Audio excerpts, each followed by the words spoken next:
The Acts of the Apostles is a New Testament book written by the evangelist Luke, serving as a continuation of his gospel. It narrates events that occurred after the Ascension of Jesus Christ and the early steps of the Christian Church. After Jesus' ascension, the apostles returned to Jerusalem. They gather in one room, and following Peter's advice, they choose a new apostle to replace Judas Iscariot. Matthias is selected. On the 50th day after Passover, the Holy Spirit descends on the apostles, and they begin speaking in various languages, preaching to the people. This event is considered the birth of the church. Peter delivers the first sermon, after which about 3,000 people convert to Christianity. The apostles continue preaching and performing miracles. Peter and John heal a cripple at the temple, which amazes the people. However, the religious leaders are displeased with their actions and arrest them. Yet Peter boldly preaches about the resurrection of Jesus, and although the apostles are warned, they are released. The number of believers continues to grow. The church lives in unity, sharing possessions and caring for one another. However, the incident with Ananias and Sapphira occurs. They lie about the sale of their property, for which they are punished by death. The apostles continue to preach, but they are arrested again. Nevertheless, following the advice of Gamaliel, a member of the Sanhedrin, they are released, as it is decided that if the matter is from God, it cannot be stopped. Disputes arise in the church over the distribution of food to widows, so the apostles choose 7 deacons to handle this matter. One of the deacons, Stephen, actively preaches and performs miracles, for which he is arrested and tried. During the trial, he delivers a speech condemning the religious leaders, and he is stoned to death.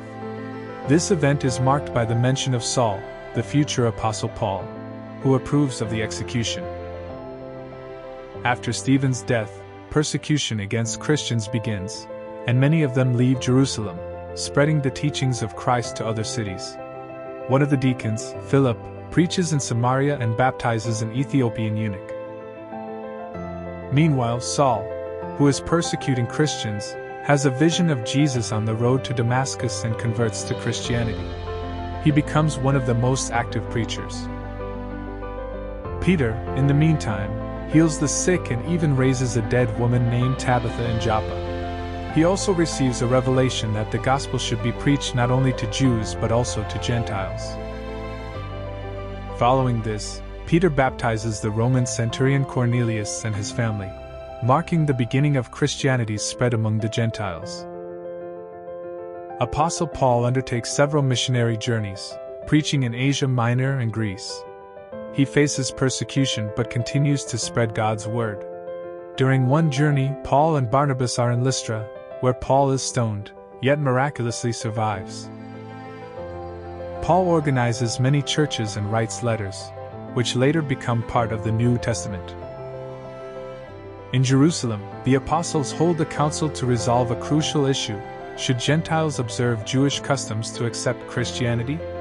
The apostles decide to free the Gentiles from following the Mosaic law, making it easier for them to be accepted into the church. The final chapters of the book describe how Paul, arrested in Jerusalem on charges of violating Jewish law, undergoes various trials and eventually appeals to Caesar.